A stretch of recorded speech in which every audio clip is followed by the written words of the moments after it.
Hər vaxtınız xeyir olsun. Deməli, mən texnologiya təlimçisi Əmir Aslanova Cəmalə bugün sizlə kanalımızda 7-ci sinifin ilk mövzusu olan ictimai yerlərdə davranış və ünsiyyət mədəniyyəti haqqında məlumat verəcəyəm. Kanalımızda 5-ci və 6-cı sinifi əhatə edən bütün mövzular öz əksini tapır. Dinləyin, abunə olun, bəyənib şərh bildirməyi unutmayın. Kimlər MİQ və sertifikasiya imtahanına hazırlaşıb ixtisas üzrə yüksək nəticəni əldə etmək istəyirsə, şərh bölməsində bunu qeyd edə bilər. Gəlin mövzumuza baxaq. Bilirik ki, hər bir şagird, ümumiyyətlə hər bir insan mədəni davranış və ünsiyyət qaydalarına əməl etməlidir. Hansı ki, bu qaydalara baxaq. Bu qaydalar küçədə davranış var, dayanacaqda davranış qaydası var və yaxud da ki, ictimai nəqliyyatı giriş zamanı etiket qaydası, çıxış zamanı etiket qaydası kimi davranış qaydalarımız mövcuddur. Küçədə davranış və ünsiyyət qaydaları hansılardır? Əlbəttə ki, biz yolun piyadalar üçün nəzərdə tutulan hissəsinə səki deyirik. Səkinin sağı ilə getməyə çalışmalıyıq. Başqalarına mane olmamaq üçün çantamızı sağ əlimizdə götürməliyik. Dar səkidə özümüzdən böyüklərə yol verməli. Küçədə gedərkən oğlan qızdan solda olmalı.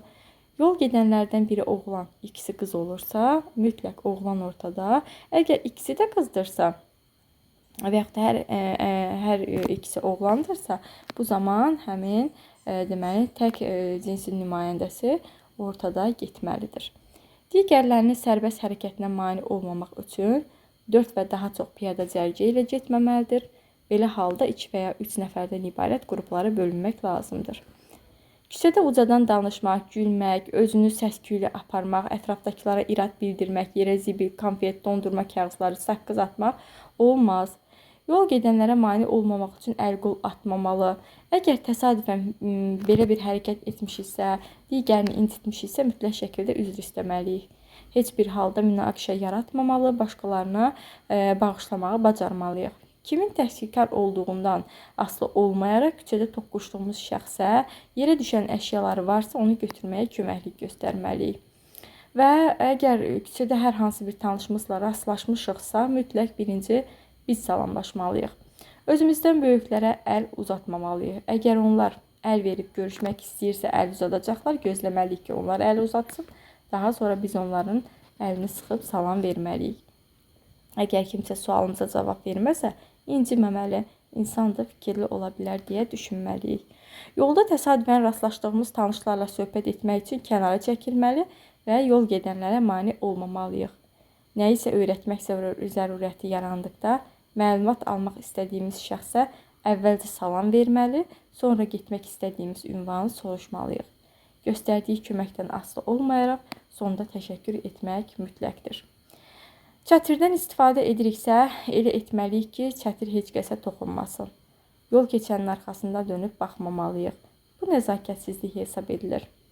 Dostumuz, rəfiqəmiz, əgər onun diqqətini kiməsə yönəltmək istəyiriksə, barmağımızla onu işarə etməməliyik. Və yaxud da ki, baxışımızdan və baş hərəkətimizdən bunu ona izah edə bilərik. Yıxılanı ayağa qaldırmalı, üst başını səliqəyə salmaqda köməklik göstərməliyik. Tökülən əşyalar varsa, mütləq götürməsinə köməklik etməliyik. Yolu keçən zaman yol hərəkəti qaydalarına riayət etməli, yolu dayanacaqda duran avtomobil, avtobus və digər nəqliyyat vasitələrinin önündən yox, arxasından keçməli. Yalnız bu halda yola nəzarət edə bilərik. Yolu yalnız işıqforun yaşıl işığı yananda keçməli. Heç vaxt hərəkət edən nəqliyyat vasitəsinin qarşısına qaçaraq keçməməliyik. Dayanacaqda davranış qaydaları. Hansı ki, deməli, bunların hər birinə aid olan xüsusiyyətləri mütləq şəkildə öyrənin, mənimsəyin, çünki imtahanda qarışıq halda verə bilər. Bu da diqqətinizin yayılmasına səbəb ola bilər. Ona görə də mütləq hər birinə aid olan xüsusiyyətləri diqqətlə nəzərdən keçirin müəllimlər. Deməli, dayanacaqda davranış qaydaları hansılardır? Bunlar ictimai nəqliyyat vasitəsini yalnız dayanacaqda gözləməliyik. Əgər gözləyiriksə, yoldan, belə deyim də, həmin o hissədən bir qədər kənara çəkilməli. Çünki ictimai nəqliyyat vasitəsi hərəkət edən zaman sizə zərər yetirə bilər. Dayanacaqda oynamamalı, qaçmamalı, heç kəsi itələməməli. Və yaxud da ki, bu zaman həmin hərəkətdə olan, belə deyim də, avtobusa və yaxud da ki, maşına toxuna bilərik və bu zaman zərər çəkə bilərik. Heç bir halda ictimai nəqliyyat vasitəsinin gəlib gəlmədiyinə baxmaq, boylanmaq olmaz. Yadda saxlamalıyıq ki, piyada keçidindən kənara maşın yoluna çıxmaq təhlükəlidir. Dayanacağa yaxınlaşan ictimai nəqliyyat vasitəsi sizə lazım olan marşrut ilə hərəkət etmirsə, kənara çəkilməliyik ki, digər sərnişinlərə mane olmayaq. Gözlədiyimiz nəqliyyat vasitəsi tam dayandıqdan sonra minmək lazımdır. İctimai nəqliyyata giriş zamanı etiket qaydaları. İctimai nəqliyyatda gediş kartlarından istifadə etmək lazımdır. Avtobusa qabaq qapıdan minmək, arxa qapıdan düşmək. 3 qapısı olanlarda qabaq qapıdan minmək, orta və arxa qapıdan düşmək lazımdır. Minərkən səbirli olmalı, sərnişinləri itələməməli, minərkən yaşlılara, uşaqlı ana və atalara, əlillərə yol verməməliyik. Əgər kiməsə ictimai nəqliyyata minməyə kömək etmək istəyiriksə, bunu etmək üçün mütləq icazə almalıyıq.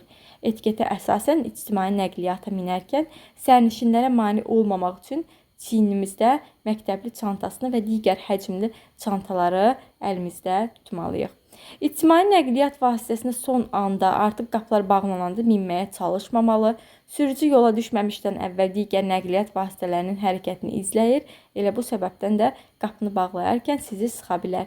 Minərkən pilləkənlərdə və girişdə yubanmamalı, digər sərnişinlərə mane olmamaq üçün salona keçməliyik.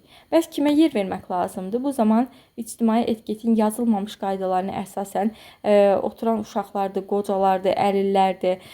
Bunlar deməli üçün adətən yer vermək lazımdır və yaxud da ki, hamilə qadınlardır.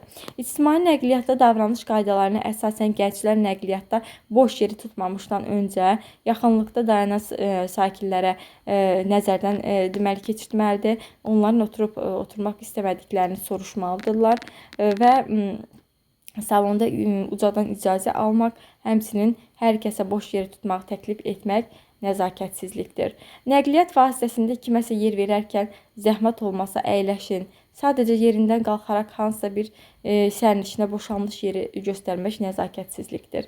İctimai nəqliyyat vasitəsini salonunda qaçmaq, dostlarını itələmək olmaz. Ayaq üstə dayanmışıqsa tutacaqlardan tutmalı.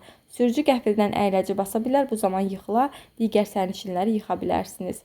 İctimai nəqliyyatda kiməsə diqqətlə baxmamalı, çünki bu nəzakətsizlik hesab edilir. Pəncərədən boylanmamalı, qolunu bayıra çıxarmamalı. Kiminsə kitab oxuduğunu, qəzet oxuduğunu görən zaman və yaxud telefonla oynadığını görən zaman ona boylanmamalı. Nəqliyyat vasitəsində ucadan danışmaq, qışqırmaq, musiqi dinləmək olmaz. Yüksək səs təkcə sərnişini əsəbləşdirmir, eyni zamanda sürücüyə də mane ola bilər.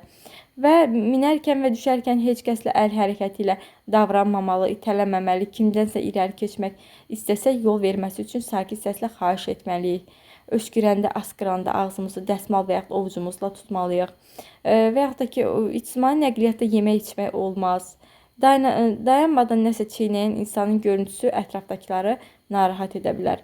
Əgər metro və avtobus salonunda boş oturacaqlar tuta biləcək insanlar yoxdursa, altı təmiz əl və çiyin çantalarını boş yerə qoya bilərsiniz. İctimai nəqliyyatda dostumuzla həm söhbət ola bilərik, amma bu zaman astadan danışmalıyıq ki, ətrafdakılar narahat olmasın. İctimai nəqliyyatda şəxsi mövzularda asta səslə danışmaq belə arzu edilməzdir. Hətta ictimai nəqliyyat dolu olarsa, basırıq olarsa, ədəb qaydalarına riayət etməli, çalışmalı. Digər sərnişinlərə söykənməməli, çıxarkən onları itələməməli, ayaqlarını tapdalamamalıyıq. İctimai nəqliyyatdan çıxış zamanı etiket qaydaları. Artıq ictimai nəqliyyat vasitəsi dayanır, dayanmağa doğru yaxınlaşır. Düşəcəksinizsə əvvəlcədən hazırlaşmalı, digər sərnişinlərin növbəti dayanacaqda düşməli olub-olmadıqlarını soruşmalı. Əgər düşməyəcəklərsə üzr istəyib irəli keçməli, pilləkənlərin üstündə dayanmayın, çünki açılan qapı sizi sıxa bilər. İctimai nəqliyyat vasitəsindən düşdükdən sonra yolu keçərkən piyada keçidindən, piyada zolağından istifadə etmək lazımdır. Mövzumuz hər kəsin həyatında baş verəcək hadisələrdir. Bu sadaladıqlarıma təəssüflər olsun ki, mövzunu sizə izah elədikcə, danışdıqca gözümün qarşısında belə bir insanların təəssüflər olsun ki, olduğunu fərqindəyik. Çünki həqiqətən bu qaydalara əməl etməyən neçə insanlar var, təəssüflər olsun. Çalışaq ki, bu qaydalara əməl edən insanlardan olaq. Doğru düzgün şəkildə həyatımızı yaşayaq. Mövzumuz bu qədər. Uğurlar hər kəsə. Diqqətlə qulaq asın. Uğurlar. Bəyənib, abunə olub, şərh bildirməyi unutmayın.